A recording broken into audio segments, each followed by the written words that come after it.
사도 바울이 자기가 계획했던 곳을 가지 못했어요. 코로나 바이러스로 인해서 우리가 오고 싶은 교회를 오지 못하고 집에서 예배해야 된다는 그 환경이 어떻게 보면 원하지 않는 선택을 강요받아서 그렇게 그런 상황 속에 있는 우리의 상황과 비슷하다고 생각합니다. 이 기회에 저는 분주한 거 다 벗어버리고 하나님 앞에 휴가 받았다라고 생각하고 있어요. 우선 설교를 3번을 들으니까 날아갈 것 같아요. 그 대신 제가 새벽 예배 시간에는 좀 더 기도합니다. 평상시보다 한 30분 정도 더 앉아서 하나님 앞에 기도하고 개인 묵상 시간 충분히 갖고 어쩌면 이 기회에 하나님이 저와 여러분들에게 또 다른 은혜를 주지 않은가 생각됩니다. 목사인 제 입장에서 생각해 볼 때 늘 하던 익숙한 환경을 떠나서 온라인으로 예배 드려야 된다는 것 정말 깊이 생각하게 하고 그리고 묵상하게 만들었습니다. 물론 성도들 입장에서 바이러스가 기승을 부려서 공포스러운 환경, 대한민국 정부에서 대통령을 비롯해서 행정명령을 통해서 좀 집회를 자제해 주세요. 그런 요구를 받았을 때 따라야 한다는 그런 당위성, 깊이 생각하지 않아도 그렇게 결정하기 쉬웠을 것입니다. 그러나 목사 입장에서는 정말 많이 생각하고 기도하고 그 후에 결정했습니다. 그리고 결정한 다음에는 사실은 밀고 나가는 거죠. 지난 주간에 제가 대한예수교 장로회 합동 측으로 편목하면서 편입 총신 동기 목사님 한 분이 광주에서 목회하시는데 장문의 글을 우리 동문 톡방에 올렸어요. 이 목사님의 요지는 온라인 예배는 안 된다는 얘기예요. 그 이유는 한국 교회가 150년간 한국 땅에 들어왔을 때 한 번도 주일 성수를 중단한 예가 없다는 얘기예요. 6.25 전쟁 때도 하나님 앞에 예배 드렸습니다. 그러니까 교회가 함께 모여서 예배 드리는 것이 성경에서 하나님의 뜻이지 폐지하는 것은 신앙으로도 그리고 이치로도 맞지 않다는 이야기예요. 그분의 주장은 이렇습니다. 위생관리를 잘하고 정부의 방책에 따라서 소독을 하고 방역하고 손 씻기, 마스크 착용, 그리고 사람들과 될 수 있는 대로 거리를 띄워 앉고 신체 접촉을 피하고 조심하면서 대비하면 되지 예배를 굳이 폐지할 필요성까지 있을까? 그러면서 군대도 어떤 문제가 생겨도 문을 닫지 않고 병원도 관공서도 식당도 가게도 백화점도 극장도 술집도 노래방도 문을 닫지 않는데 어째서 교회만 문을 닫아야 되느냐. 버스도 운행하고 택시도 운행하고 지하철도 운행하고 KTX도 운행하는데 교회를 문 닫게 하는 그것은 어불성설이라는 이야기예요. 여러분들도 그 의견에 동의하십니까? 물론 공감되는 부분도 있습니다. 그런데 저는 그분의 그 의견을 보면서 이렇게 생각해 봤습니다.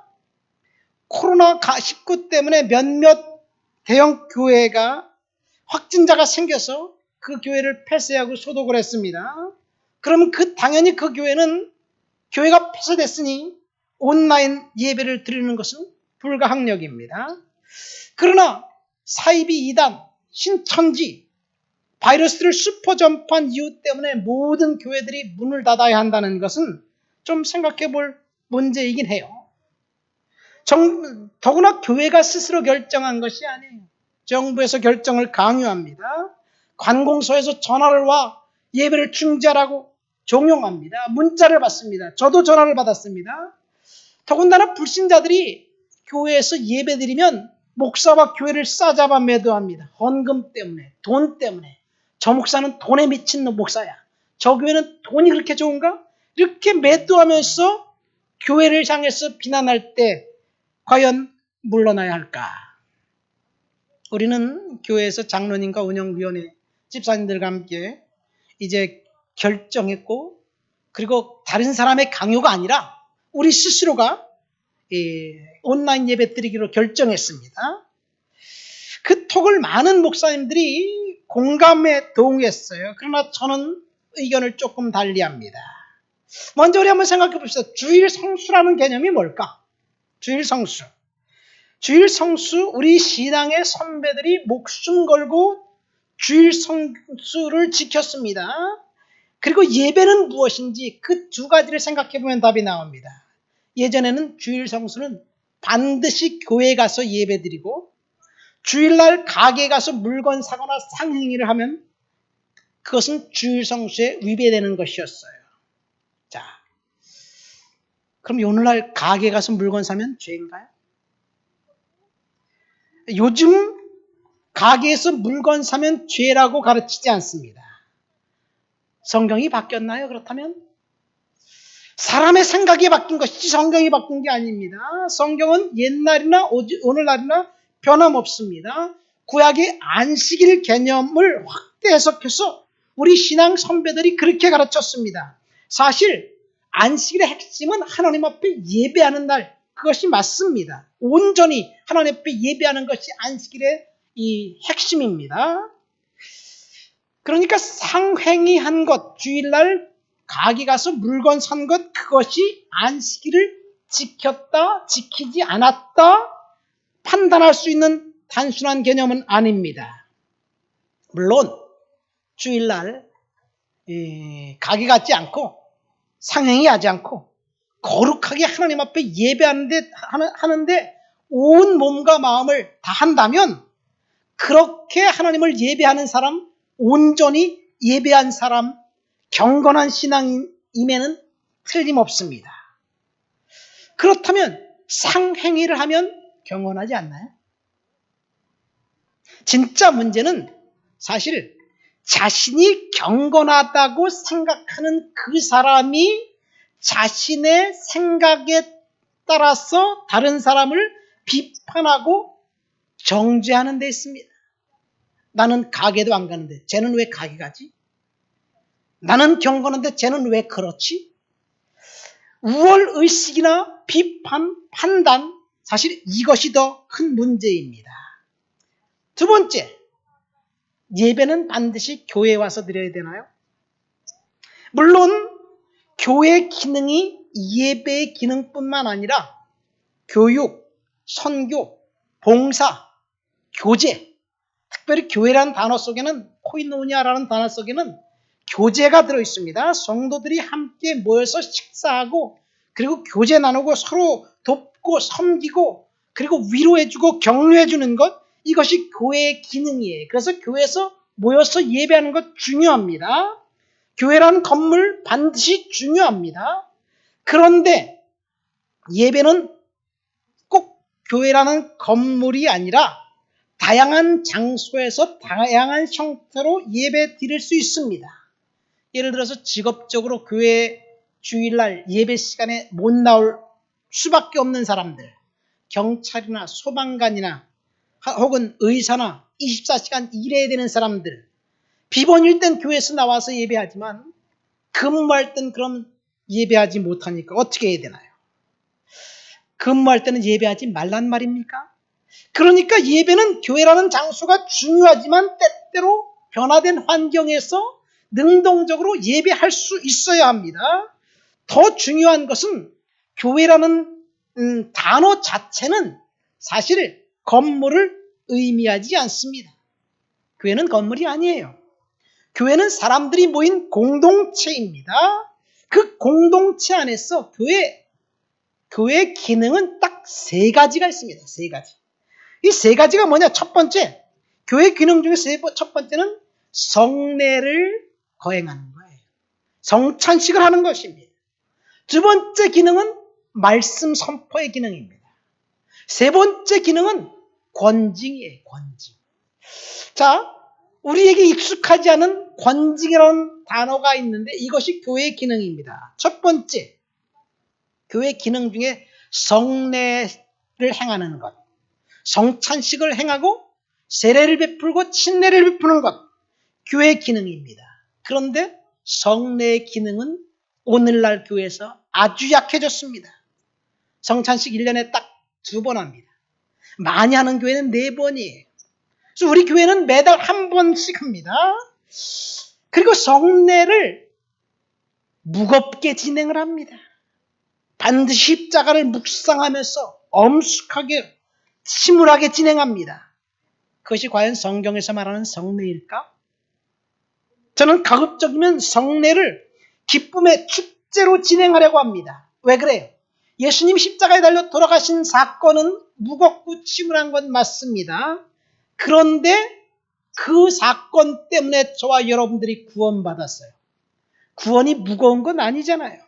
그래서 십자가의 보혈을 생각하면서 그 은혜로 인한 기쁨의 축제로 성례식을 거행합니다. 권징이란 단어는 아예 교회에서 없어져 버렸습니다. 권징은 영어로 처치 디서플린이라고 합니다. 처치 디서플린은 한마디로 말하면 죄를 지적해서 하나님의 말씀으로 돌아오게 하는 거예요. 오늘날 교회에서 죄를 지적하고 처벌이 가능한가요? 가능하지 않아요. 그러니까 교회 기능 중에서 권징 자체는 사실 없어졌어요. 그럼 교회 기능을 제대로 하지 못하는 거죠. 그리고 말씀 사역의 설교만 강조합니다. 설교가 예배라고 생각하는 것, 기형적인 한국교회의 모습입니다. 그래서 어찌 보면 한국교회가 지금 사회에 전혀 영향력을 끼치지 못하고 있다고 생각하는 거예요. 교회를 향해서 사람들이 손가락질하고 비난해도 그것이 때로는 사실이기 때문에 우리가 할 말이 없습니다. 제가 유학 가서 선교학을 공부할 때, 목회학을 마치고 선교학을 할 때 한 달간 중국 가서 사역했던 지역이 있어요. 1998년도에 갔으니까 22년 전 얘기죠. 아주 오래된 얘기입니다. 그때 카나다에서 저와 백인 친구 한 사람, 미국에서 5사람, 싱가포르에서 한 사람, 이렇게 8명이 이 중국 란조우라는, 감숙성의 란조우라는 도시에 가서 사역을 했습니다. 그 옆에는 닝샤 회족 자치구가 있었어요. 다 무슬림들입니다. 무슬림뿐인 그 대도시에 들어가서 사역합니다. 그때 대도시에는 외국인들이 들어갈 수 있지만 우리가 사역했던 중소도시는 외국인들이 들어갈 수 없어서 밤에 살짝 들어가서 사역하고 돌아오기도 했습니다. 이 호텔에 묵으면서 우리가 이 미국에서 온 친구들은 따로, 카나다에서 온 친구는 따로 이렇게 호텔에 묵었는데, 우리가 호텔에 들어가면 첫 번째 한 일은 이 전화기 코드를 빼고, 두 번째는 메모지를 꺼내가지고 거기서 사인으로 이렇게 얘기를 했어요. 그리고 기도하고 싶으면 길거리로 나갔습니다. 길거리 나가서 기도하고, 오늘 토요일 날 이제 이 8명이 모여서 이런 얘기를 했어요. 우리 한국말로 하면 이거예요. 우리 내일 주일날인데 어디 가서 예배할까? 한국말로 보통 그렇게 얘기하잖아요. 근데 영어로 이렇게 얘기합니다. Where do we make a church? Where do we make a church라고 얘기해요. 우리 어디 가서 교회를 만들까? 한 사람이 옆에서 그렇게, Why don't you make a church in the park? 우리 공원에서 교회 만들까? 교회 가서 공원에다 교회 건물 짓자는 얘기가 아니에요. 교회 공원에 가서 예배하자는 이야기입니다. 그러니까 예배는 철치 공원에서도 예배할 수 있어요. 그러니까 지금 코로나 사태 때문에 온라인으로 여러분 가정에서 예배 드리는 것 가능합니다. 문제는 장소가 아니라 우리들의 마음가짐입니다. 이렇게 가정에서 드리는 예배가 진짜 하나님이 받으시는 예배인지 아닌지 우리 점검해 볼 필요가 있습니다. 물론 교회당에 몸이 나와 있어도 진짜 하나님께 예배 드리지 않을 수도 있어요. 교회당은 누구나 공감하듯이 최상의 예배를 드릴 수 있는 공간임에는 부인할 수 없습니다. 그러나 그 최상의 예배 드리는 그 공간에 와서 하나님을 예배 드리는 시간에 다른 생각하고 딴척하고 그리고 스마트폰에 보면서 그리고 주님 앞에 집중하지 않는다면 그것은 진짜 예배가 아니라고 볼 수도 있습니다.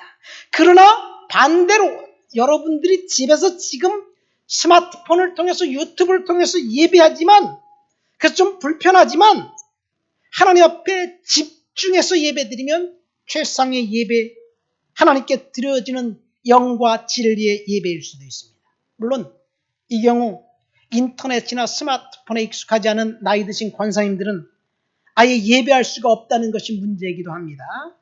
여러분 그냥 하나님 앞에 지금 내가 인터넷으로 온라인으로 드리지만 온전히 집중하시면 그 예배가 장소를 떠나서 하나님이 받으시는 영과 진리의 예배라는 사실 믿으시기를 예수님의 이름으로 축원드립니다. 오늘 본문에 보면 원하지 않은 선택의 기로에 서 있었던 바울 그리고 실라가 나옵니다. 저와 여러분들이 원하지 않는 온라인 예배를 드렸던 그 선택과 비슷한 상황입니다. 때는 바울이 2차 전도 여행 때예요. 2차 전도 여행의 핵심은 두 가지입니다. 첫 번째, 바울이 두 번째 전도 여행하면서 바나바와 바울이 심히 다투었어요. 한마디로 말해서 쉽게 말하면 빡이 터지도록 다퉜습니다. 정말 심각하게 다퉜어요. 너무나 심각하게 다쳐서 아예 결별했습니다. 야, 너 꼴도 보기 싫다. 너는 동쪽, 나는 서쪽 가자. 그래서 바나바는 마가를 데리고 구부로로 갔고, 그리고 이제 바울은 실라를 데리고 먼저 1차 전도여행했던 그곳 역순으로 2년 전, 3년 전에 바울이 개척했던 그 교회를 방문하는 것이 바울의 생각이었습니다. 이것이 두 번째, 바울이 2차 전도의 핵심입니다.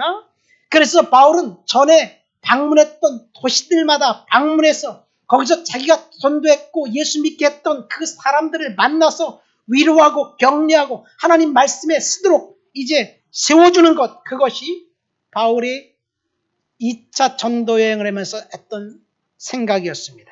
그런데 어느 날 갑자기 주님께서 길을 막으셨어요. 우리 본문 말씀 볼까요? 6절, 7절. 우리 6절, 7절 말씀 우리 다 같이 읽어보시도록 하겠습니다. 다 같이 읽습니다. 성령이 아시아에서 말씀을 전하지 못하게 하시거늘 그들이 부르기아와 갈라디아 땅으로 다녀가 무시아 앞에 이르러 비두니아로 가고자 애쓰되 예수의 영이 허락하지 아니하시는지라. 여기 보면 성령이 아시아에서 말씀을 전하지 못하게 했다. 두 번째, 예수의 영이 나타나 그곳에 가지 못하게 막았다라는 말입니다. 좀 이상한 말입니다. 가만히 생각해 보세요. 예수님이 뭐라고 말씀하셨나요? 너희는 때를 얻든지 못 얻든지 나가서 복음을 전해라. 너희는 모든 족속으로 가서 예수를 믿게 하고 아버지, 아들과 성령 이름으로 세례를 줘라. 예수께서 명령하신 마지막 지상명령이에요. 그런데 성령이 아시아에서 복음을 전하지 못하게 했다? 예수의 영이 막았다? 여러분 이해가 안 됩니다. 지금 바울이 열정적으로 복음을 전하려고 단단히 계획을 세워놓고 1차 그가 방문했던 그곳에 가서 예수 믿는 사람들, 그의 제자들을 격려하기 위해서 지금 위험한 길을 나섰습니다.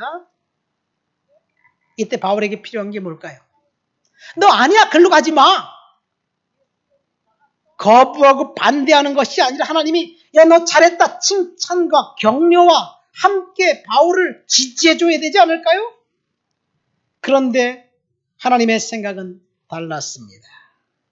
아시아에서 말씀을 전하지 못하게 합니다. 바울이 가고자 하는 그곳에 가지 말라는 얘기예요. 그럼 어디로 가란 말입니까? 그런데 본문에 보면 너 여기 가지 말고 저기로 가. 어디로 가라는지 그 장소를 구체적으로 말하지 않습니다. 그냥 가지 말란 말씀만 하셨어요. 이 구절에서 설교의 제목을 잡았습니다. 바울은 지금 선택을 강요받고 있습니다. 내가 지금 가려고 한 그것이 아니다. 다른 곳이다. 그럼 어딘가요? 하나님이 침묵하셨습니다.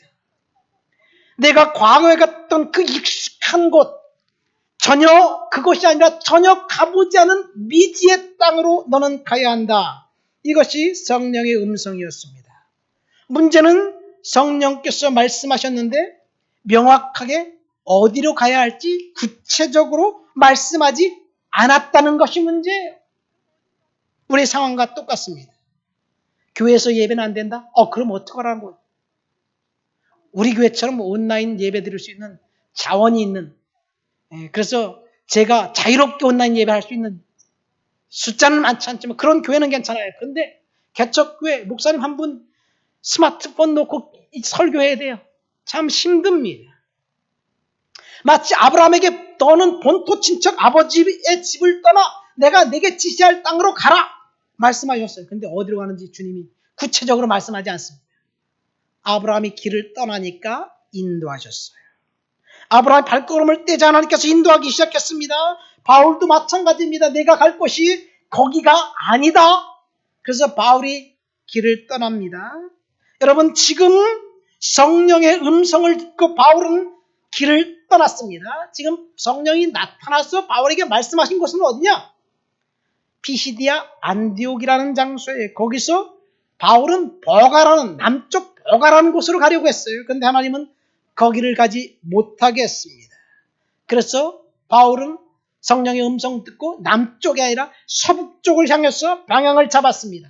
계속해서 서북진해 갑니다. 7절 말씀 보니까 이번에는 예수의 영이 허락하지 않았다라고 언급되어 있습니다. 여기 보면 지명들이 많이 나와요. 드로아, 무시아, 비두니아 이런 지명이 나옵니다. 전혀 우리의 머릿속에 생소한 지명이에요. 그냥 이 두 구절을 보면 어디 갔겠지 이렇게 생각되지만 사실 지도를 펼쳐놓고 보면 상황은 달라요. 제가 이 설교를 준비하면서 현대 터키 지방의 지도를 펼쳐놓고 한 도시 한 도시씩 콕 집어서 봤습니다. 그때 보니까 지금 바울이 하나님이 성령이 나타나서 말씀하신 것이 아까 비시디아 안디옥이라고 그랬죠? 비시디아 안디옥은 오늘날 터키 얄바츠라는 지역이에요.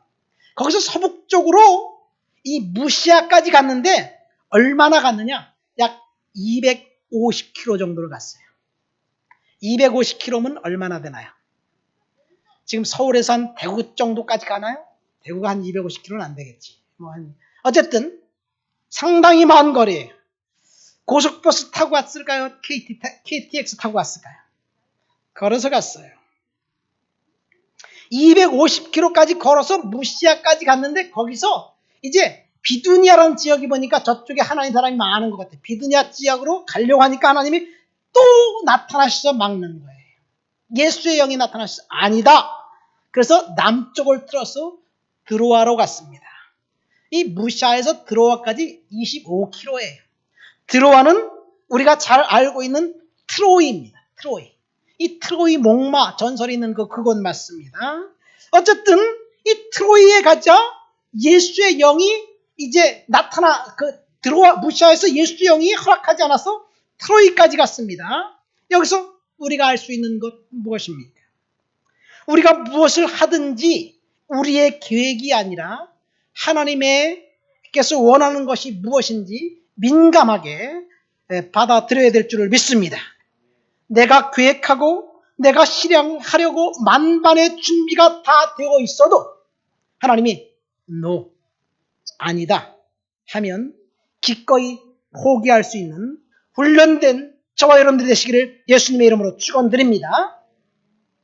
이 아멘이라고 답을 좀 쳤으면 좋겠어요. 내가 예배 끝나고 난 다음에 다 볼게요. 자, 어쨌든 무엇이든지 우리는 하나님이 원하시는 것 거기에 순종해야 됩니다. 하나님이 막으시면 기꺼이 포기해야 됩니다. 바울은 또다시 원하지 않는 선택을 해야만 했습니다. 8절에 보면 무시아를 지나서 트로이까지 갔는데 25km입니다. 드디어 하나님이 명확하게 트로이에서 말씀하셨습니다. 밤에 환상을 보았습니다. 마케도냐 사람 하나가 이제 트로이에 갔던 바울에게 나타났습니다. 이 트로이는 항구 도시입니다. 이 트로이 옆에는 에게해라는 바다가 있습니다. 이 에게해에서 마케도냐 사람 환상을 보고 배 타고 160km를 가서 이제 또 다른 도시에 도착합니다. 6절부터 8절까지 세 구절에 보면 2번씩이나 성령께서 길을 막으셨습니다.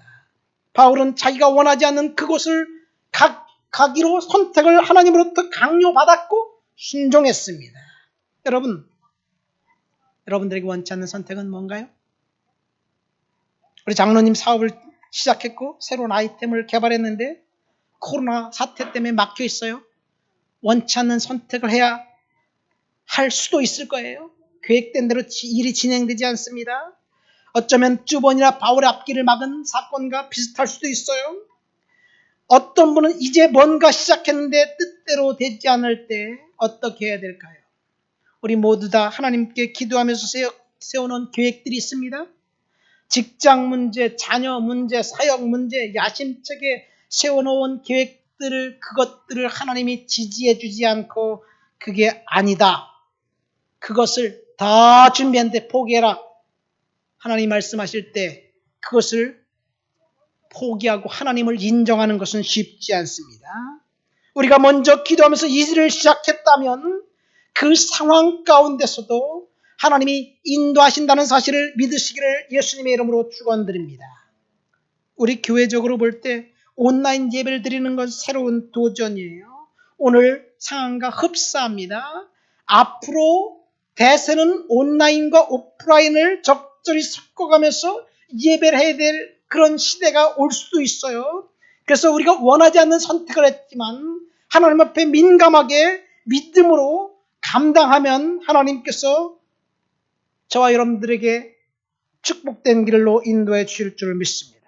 가만히 생각해 보세요. 가정에서 예배 드리고 있어요. 온라인으로 예배 드리니까 예배 같나요? 잡생각 들어오고 옆에서 덜거럭거리고 집중 안 될 수도 있습니다. 그렇지요. 언제까지 이 상황이 계속될 수 있을지 몰라요. 그러나 하나님이 닫으셨으면 반드시 여실 때가 있다는 사실을 믿으시기를 예수님의 이름으로 축원드립니다. 우리 9절 10절 말씀 읽어볼까요? 하나님이 문을 닫았고 이제 하나님이 다시 문을 여셨습니다. 9절 10절 다 같이 읽겠습니다. 밤에 환상이 바울에게 보이니 마게도냐 사람 하나가 서서 그에게 청하여 이르되 마게도냐로 건너와서 우리를 도우라 하거늘 바울이 그 환상을 보았을 때 곧 우리가 마게도냐로 떠나기를 심쓰니 이는 하나님이 저 사람들에게 복음을 전하라고 우리를 부르신 줄로 인정함이로라. 이 구절에 보면 밤의 환상을 보았습니다. 이 환상이 잠을 자다가 꾼 꿈인지 기도하다가 비몽사몽간에 꾼 꿈인지 알 수 없습니다. 그렇지만 여러분 바울은 환상 가운데 하나님의 은혜를 발견했어요. 사도행전에 보면 환상 사건이 딱 3번 나옵니다. 간단하게 말씀드리면 환상은 첫 번째 자신이 환상 보려고 하나님 앞에 기도하지 않았어요. 환상을 주세요 요청하지 않았습니다. 성령의 은사는 사모하고 하나님 앞에 달라고 기도하면 주십니다. 그런데 환상은 은사가 아니에요. 어떤 사람은 기도할 때 이렇게 기도해요. 하나님 들어오세요. 꿈으로든 환상으로든 알려주세요. 구체적으로 알려주세요. 이렇게 기도하는 건 성경적이 아니에요. 네, 환상은 은사가 아니에요. 두 번째 환상은 기도하는 사람에게 하나님이 그냥 주신 거예요. 바울이 하나님 앞에 순종하고 기도할 때 하나님이 주신 거예요. 바울이 요청한 것 아닙니다. 어쨌든 환상을 보았습니다. 그래서 지금 바울은 전혀 생소한 곳, 자기가 전혀 생각하지 않았던 곳, 배 타고 건너가려고 생각하지 않았던 그곳에 가게 됩니다. 아까 제가 피시디아 안디옥에서 무시아를 통과해서 트로이까지 약 300km 정도 돼요.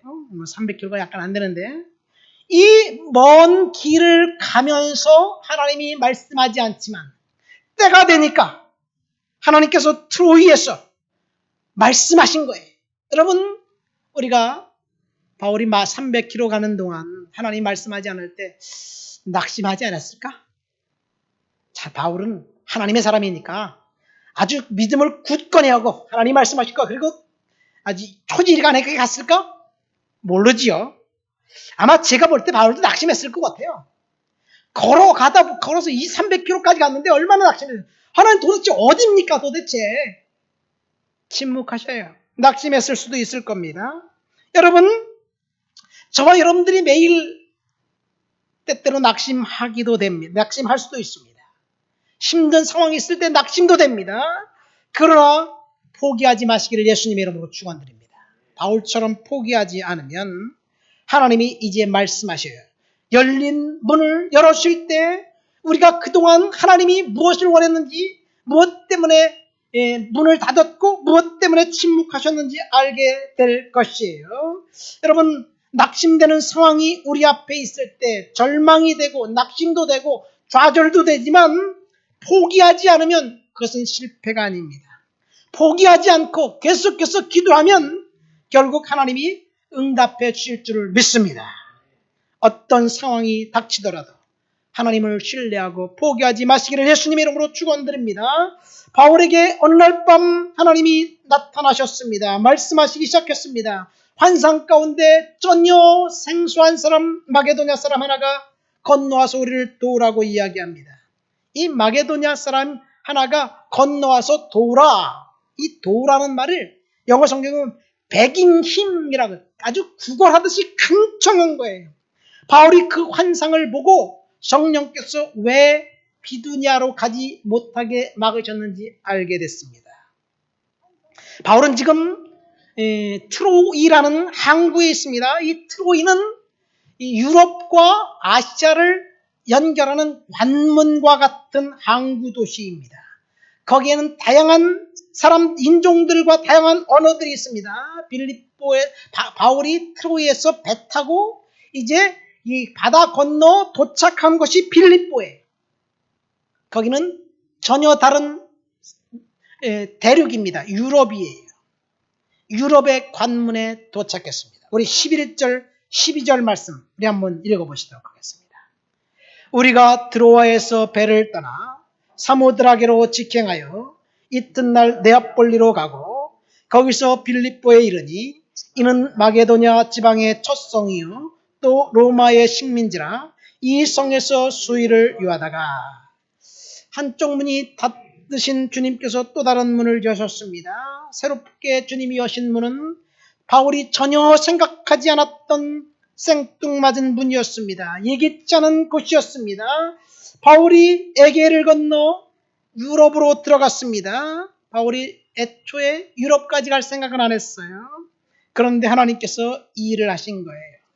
새롭게 문을 여셨습니다. 새로운 일을 하나님이 추진하셨습니다. 이렇게 새로운 문을 열었는데 어떤 일이 일어났는지 13절부터 15절까지 우리 한번 읽어보시겠습니다. 거기 보면 하나님이 이제 새롭게 어떤 일을 시작하셨는지 우리는 알게 됩니다. 다 같이 읽습니다.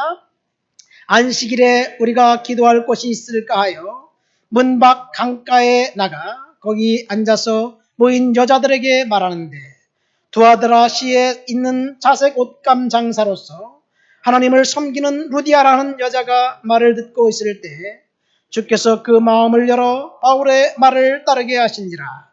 그와 그 집이 다 세례를 받고 우리에게 청하여 이르되 만일 나를 주 믿는 자로 알거든 내 집에 들어와 유하라 하고 강권하여 머물게 하니라. 이 구절을 보면 에게를 건너 유럽의 관문인 빌립보까지 간 장면을 보게 됩니다. 여러 도시를 거쳐서 빌립보에 도착했습니다. 거기 루디아라 하는 여성이 있었습니다. 이 루디아 가정, 이 가족이 예수 믿고 구원받습니다. 우리가 읽지 않지만 사도행전 그 뒤에 보면 빌립보 간수의 가정이 또 예수 믿고 구원받습니다. 이렇게 해서 생긴 빌립보 교회는 유럽 대륙의 첫 교회입니다. 그리고 이것을 기반으로 1500년 동안 유럽은 기독교 왕국이 됩니다. 세속 역사가들은 에게를 건너기 위해서 트로이에서 배를 타고 건넜던 그 배가 사도 바울을 태우고 간 배가 유럽의 역사를 바꾸었다라고 토인비라는 역사학자는 미래를 산다라는 책에서 밝히고 있습니다. 이렇게 열린 문을 통해서 바울은 전혀 생각하지 않았던, 꿈꾸지도 않았던 이제 빌립보 지역에 들어가 그 이후 빌립보, 데살로니가, 고린도 차례로 교회들을 세웁니다. 이제 문이 활짝 열렸는데 전에 닫혔던 그 문을 주님께서 여셨습니다. 이것이 바울이 원치 않았던 선택을 했을 때 하나님이 바울을 통해서 하셨던 놀라운 섭리와 축복입니다. 말씀을 맺습니다. 오늘 우리는 함께 모여서 코로나 바이러스 때문에 교회에서 예배하지 못하고 가정에서 예배합니다. 인터넷과 스마트폰 혹은 TV로 하나님께 예배드리고 있습니다. 이것은 예배를 방해하는 마귀의 계략일까요? 아니면 무엇일까요? 우리는 지금 교회당에 모여서 하나님 앞에 예배할 수 없는, 그래서 전혀 우리가 선택하지 못했던 그런 어떤 선택을 했습니다. 각 가정에서 하나님 앞에 예배하지만 그곳에서 여러분이 예배하는 것이 온전한 예배가 되기를 예수님의 이름으로 축원드립니다. 어쩌면 이 온라인 예배는 하나님께서 우리가 온전히 하나님께 예배드리는지 아니면 그냥 건성건성 예배드리는지 그것을 시험하고 계시는 시간이라고 생각해요. 교회 와서 예배드려도 왔다 갔다 하면 온전한 예배가 아니에요. 그러나 가정에서 예배드려도 온전히 하나님께 예배드릴 수 있어요. 하나님께 온전히 예배드릴 수 있는 방법이 뭔지 한번 생각해 봅시다. 구약에서 예배는 번제예요. 번제. 구약의 예배는 번제입니다. 번제의 특징은 터럭 하나도 남김없이 몽땅 다 태워서 하나님께 싹 다 드리는 거예요. 그러니까 번제에서 인간의 몫은 없습니다. 하나도 없어요. 다 하나님께 예배드리는 거예요. 하나님께 올려드리는 거예요. 이것이 예배입니다. 그렇다면 오늘날 예배는 뭔가요? 우리가 다 온전히 하나님께 싹 다 온전히 올려드리면 하나님께 온전히 집중해야만 합니다. 예배를 통해서 뭔가 받기를 원하는가? 물론 예배를 통해서 하나님이 축복하셔요. 모든 거 다 드리고 난 다음에 그 다음에 하나님 주시는 거예요. 그런데 우리가 하나님 앞에 온전히 예배드리는 것이 뭘까? 우리의 몸이 아름다운 하나님의 집인 성전에 와서 예배드립니다. 거기는 감동을 주는 은혜로운 찬양이 울려 퍼지고 사람의 마음을 깨달음을 주는 기가 막힌 설교가 선포되어지고 은혜가 쏟아지고 영혼의 희열을 경험할지라도 예배자인 저와 여러분들이 잡념이나 따순 생각을 한다면 스마트폰을 만지작거리면서 하나님께 집중하지 않는다면 하나님께 드리는 온전한 예배가 아니에요. 그러나 코로나19 때문에 성전이 아니라 온라인으로 여러분에게 하나님 앞에 예배한다면 그래도 하나님께 온전히 집중한다면 참 예배, 영과 진리 드리는 참 예배자가 될 수 있어요. 그래서 지금 온라인으로 드린 예배 중에서 참 예배는 이 헌신과 드림이에요. 헌신과 드림.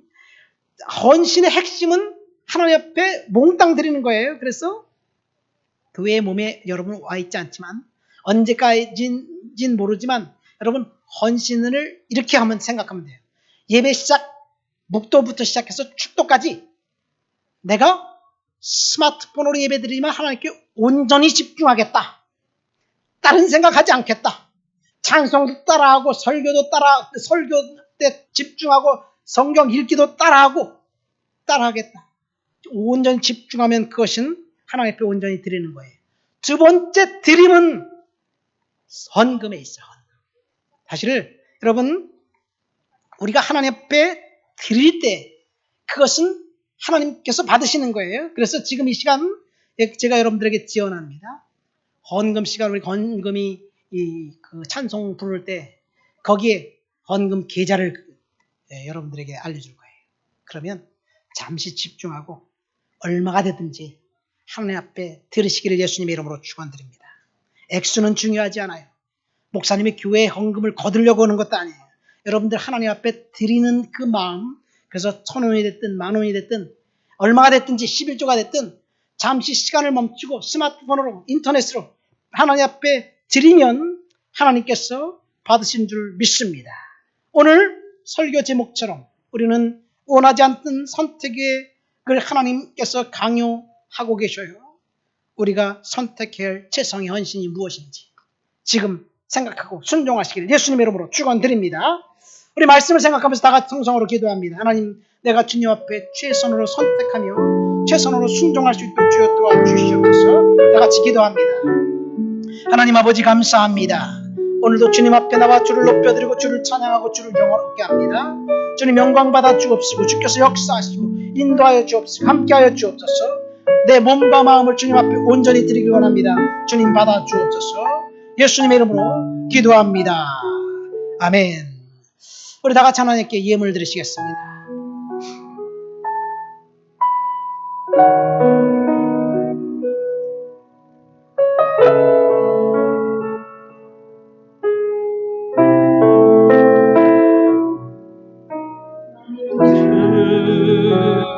나의 하나님이여 주를 경배합니다. 주 사랑하는 나의 마음을 주께서 아시나이다.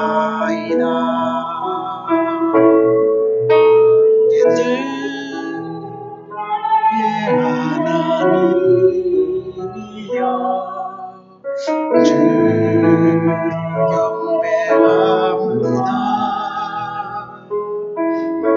주 사랑하는 나의 마음을 주께서 아시나이다.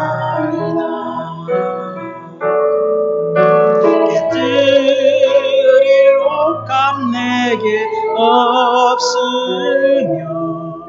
주께 들을 양육 없지만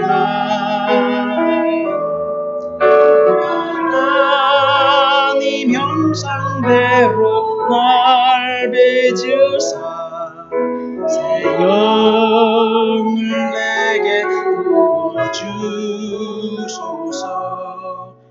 나의 주 나의 하나님이여 주를 경배합니다. 주 사랑하는 나의 마음을 주께서 아시나이다. 우리 다 같이 기도합니다. 하나님 아버지 감사합니다. 하나님께 예물 드렸습니다. 만군의 여호와가 이르노라. 너의 온전한 11조를 창고에 들여 나의 집에 양식 있게 하고 그것으로 나를 시험하여 내가 하늘 문을 열고 너에게 복을 쌓을 곳이 없도록 붙지 아니하나 보라. 하나님 약속 의지에서 하나님 앞에 예물 드립니다. 이 예물을 주께서 받아 주시옵소서. 이 예물이 쓰여지는 곳곳마다 하나님의 영광이 드러나게 도와주옵소서. 우리가 온전히 하나님 앞에 헌신하고 하나님 앞에 드리길 원합니다. 구약의 번제를 하나님께서 흠양하셨던 것처럼 우리의 헌신과 드림을 주님께서 받아 주시옵소서. 하나님께 드려지는 이 예배가 영과 진리로 드려지는 온전한 예배 될 수 있도록 도우시니 감사합니다. 예수님의 이름으로 기도합니다. 아멘. 우리 다 같이 자리에 일어나셔서 찬송가 635장 주기도문송 부르시겠습니다.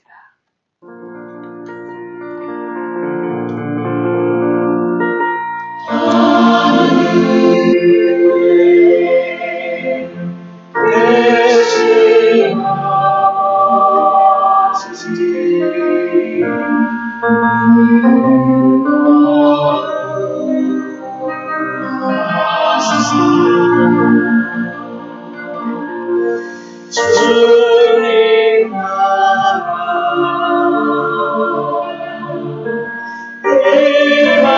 임하시고 되시는 것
이제는 우리 주 예수 그리스도의 은혜와 하나님 아버지의 무한하시고 극진하신 사랑과 성령님의 감동으로 충만하심이 원하지 않는 선택의 기로에서 선택을 강요받고 선택했지만 주님 앞에 충성하고 헌신하고 주님을 온전히 예배하길 원하는 사랑하는 성도들 머리머리 위에, 저들의 가정과 직장과 사업 위에, 자녀들 위에, 그리고 코로나19로 인해서 고통받는 대한민국 위에, 특별히 대구 위에, 그곳에 있는 성도들 위해 지금부터 영원토록 함께 있을지어다.